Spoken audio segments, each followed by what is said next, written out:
Sup fam, Kyle here with another episode of Game Time, and back with another episode in this series where we take a look at these microplayer retro arcades from the company My Arcade.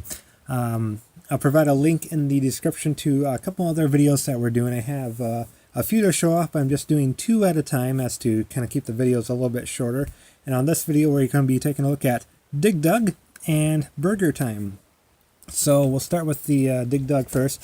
Again, just a little where I came across these at local Walmart. They had them, and they had some in the toy section in the past, but they were kind of a different model, or I think a different company made them. They always looked pretty cheap, and I didn't like the way it looked. It was all kind of a little rough, so I kind of ignored these.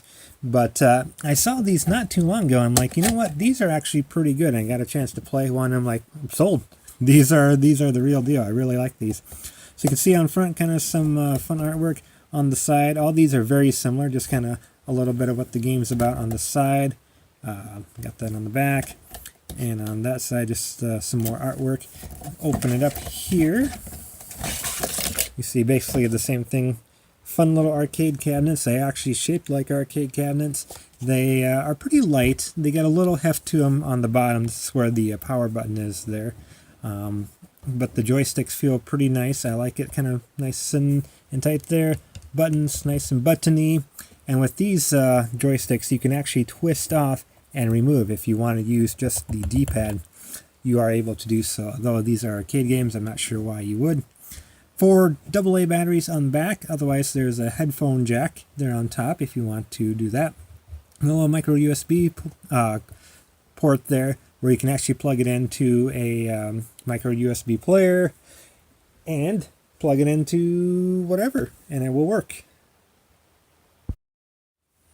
Which I have right here, and this is what I will be doing, as to not swap out batteries every time we want to play a different cabinet. So, alright, got it all plugged in. I'm going to show you kind of what it looks like here. We'll play just a moment of it. Again, power button right down here. Pretty cool, lights up. There's my face in the screen, and there's Dig Dug. I'll bring it just a little bit closer so we can see.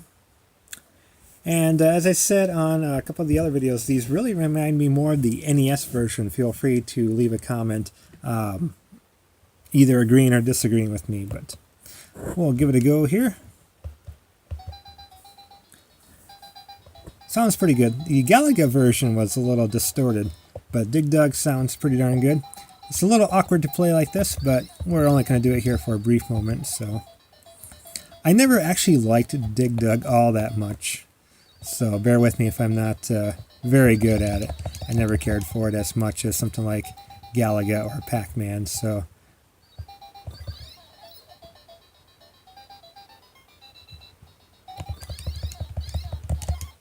So not bad.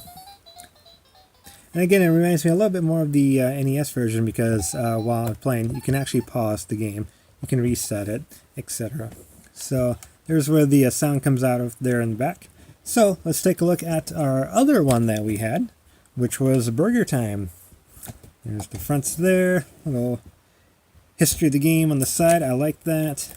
A little what looks like on the back. A little more artwork on the side. We'll open it up. And I didn't show off, but Dig Dug also had one of these. They also come with little instruction booklets. They're all basically, they say the same thing. There's going to show how the joystick comes off the D-pad, kind of what the buttons do, how do you put batteries in. And it's done in several languages, so nothing too wild there. And like I said, there's the power button there on the bottom. All these are basically the same layout. There's the batteries, there's the speaker, there's the headphone jack.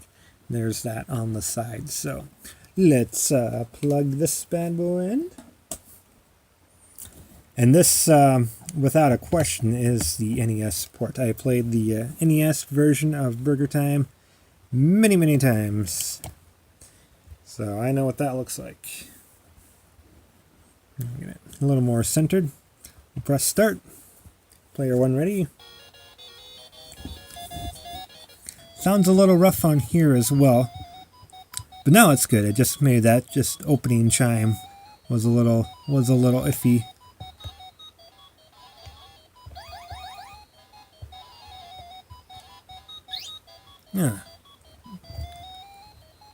That was my user error there. Got the pepper. I think that's for something else. Oh yeah, salt. And that hurts. Once in a while, a little right in the middle of the screen, some extra pepper will come in. It's a little tricky to play with this, kind of at this angle. I'll give it one more go here, but that's okay. We're kind of looking to see how these look, not how Kyle can play these at a very awkward angle. So